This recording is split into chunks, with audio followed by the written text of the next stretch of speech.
Kyiv, Budapest. That's my train.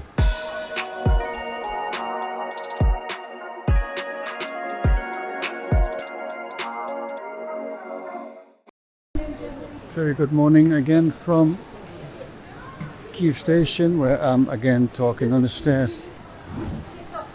No escalators here, so you will have to drag your suitcase down and up the stairs if you brought any.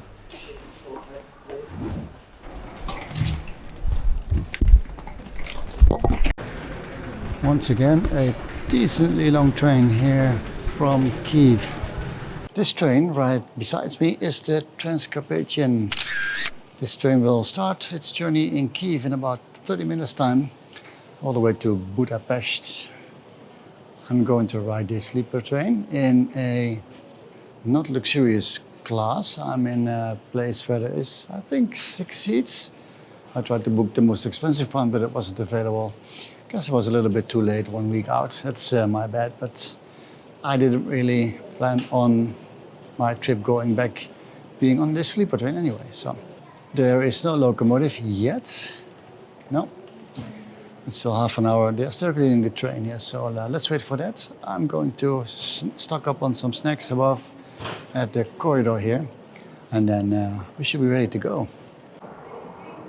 Look at the building in the distance. Looks like one of them or both of them are slightly out of balance. I guess both are built like that though. Still no locomotive, so let's wait if it's on this end or the other end. I have no clue. Guess it will be on this end, because the train will go west and then south eventually. We are boarding. Let's go. At the time of travel, in August 2025, it was perfectly fine to board the train with an e-ticket on your phone. I've seen multiple posts of people commenting you now need a print of your PDF ticket to board certain international trains, especially those to Hungary. During the trip I made after this one, also going through Hungary in February 2026, the booking process with the Ukrainian railways clearly stated that I had to print my ticket or boarding could be denied. I would now recommend to have your ticket printed at all times to avoid problems at the station.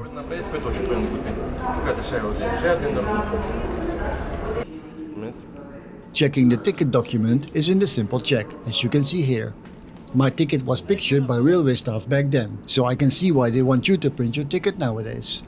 It's less hassle for them during boarding and probably saves time as well. And of course, passport is checked as well.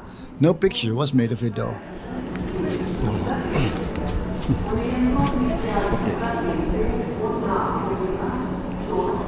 Our train towards a country that is not being invaded by Russia is the number 9 Transcarpatia train between Kyiv and Budapest in Hungary. Back then still under Putin lover Viktor Orban, but he's gone now. Good riddance. This 19-odd-hour journey will bring us through the Carpathian mountain range, of which a small part is located in the very southwestern tip of Ukraine.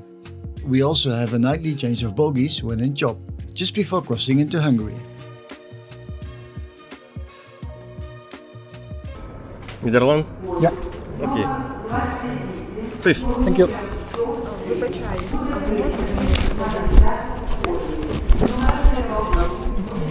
Let's get settled and have a look around in our couchette. Given a 4 tonight, or today, it is before 11. We get mattress, pillows, and of course a complete set, like I'm used to now by Ukrainian railways. There are 2 seats on this side, 2 seats on this side. We have different numbering system here. I'll show you. Local EU. So I'm a 61. Not sure why that's different though. Someone can probably explain it to me. Try and set this straight. Let's see, there is something that I can probably push. Yeah. And I have a power outlet here. There's another one.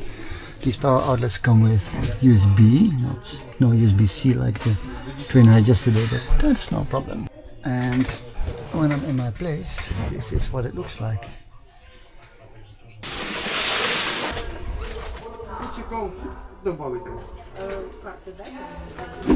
It still is 20 minutes before departure of the Transcarpathia all the way to Budapest. I am still alone here, but I guess the train will fill up pretty quickly, as I saw that the most expensive tickets were already sold out when I booked this ticket just a few days ago. This trip will take about 22 hours.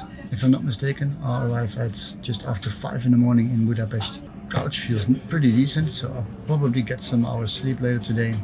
But it will be a short night anyway. Not the first, not the last of the dip. I think it's the air raid alert. You must be fucking kidding me, people. There you go, on top it says air raid alert. Hello. And there we go, we have one more air raid alert outgoing of Kyiv. Fucking unbelievable. I think you can hear it. Yeah, it's only here.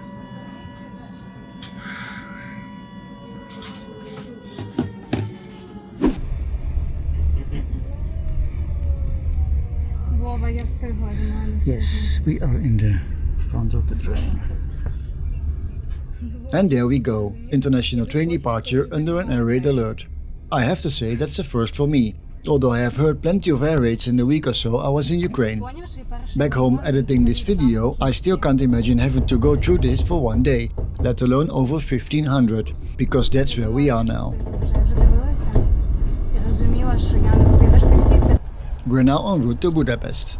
But before we arrive there, we will travel for many hours right through the heart of the Carpathian mountains, hence the name of this train, the Transcarpathian. Most of this ride will be in total darkness though, and I will tell you that being in Ukraine for about a week, taking as many trains as I did with the war going on, was pretty heavy on me. I missed the last bit of this trip after the customs check because I really needed those hours of sleep apparently. These train cars aren't new as you can see, but they still serve their main purpose of getting passengers from A to B in a decent amount of time in a safe manner. What you see here isn't out of the ordinary really, except maybe for that hanging wire. I suppose breaking that won't stop the train, but still. This little box cover should probably be locked though.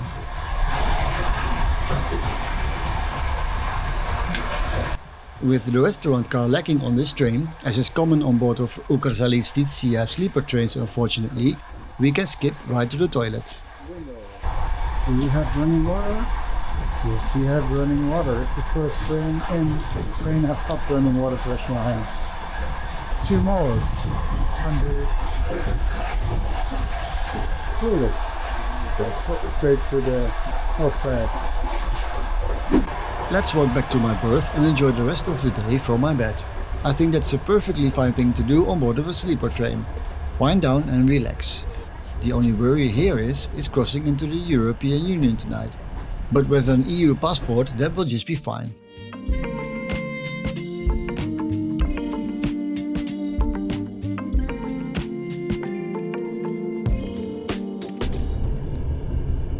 We've left the city of Lviv a short while ago and are now headed due south towards the border town of Chop, where we will arrive late in the evening.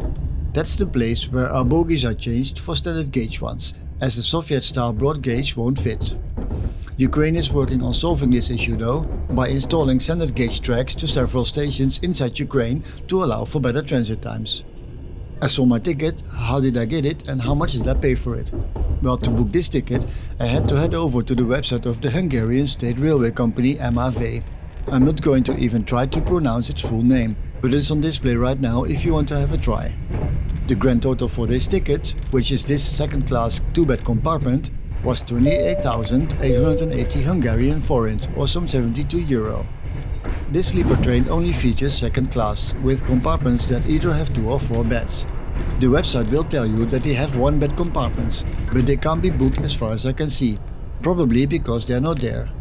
Once again be reminded that there is only very limited catering on board.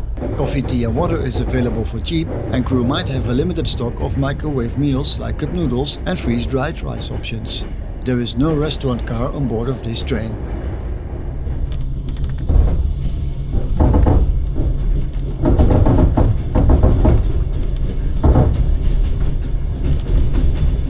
We're as far away from the front lines as we can get without leaving Ukraine, here in Transcarpathia, or Carpathian, as the Ukrainians call it. That doesn't mean security here is lacking though. Every entrance to tunnels, bridges and train stations are visibly guarded by military staff. There are also small posts everywhere, so I can't show you everything I filmed here obviously. I guess with Orban in power in Hungary, at the time of recording in August 2025 that was still an issue, Ukraine doesn't want to take any risk of that regime giving Russia a helping hand by trying or even feigning to invade it. I also think most, if not all bridges are mined with explosives to bring them down in case Orban actually sends troops across the border.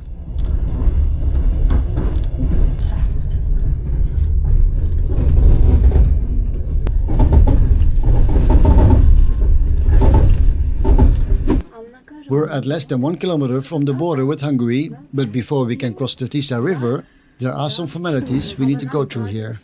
Of course, there's the customs and immigration check by Ukraine, but while we are waiting for that, the train undergoes a metamorphosis. Its bogies, the sets of wheels under your train car, are changed for standard gauge ones. That's the gauge most of Europe uses. In the hours leading up to the train arriving at Chop, I slept, finally, so I missed traveling into the evening through parts of the Carpathian mountains. But I doubt there was much to see, as it's a scarcely populated area with just mountains, bridges and tunnels. I was wide awake for the border checks though.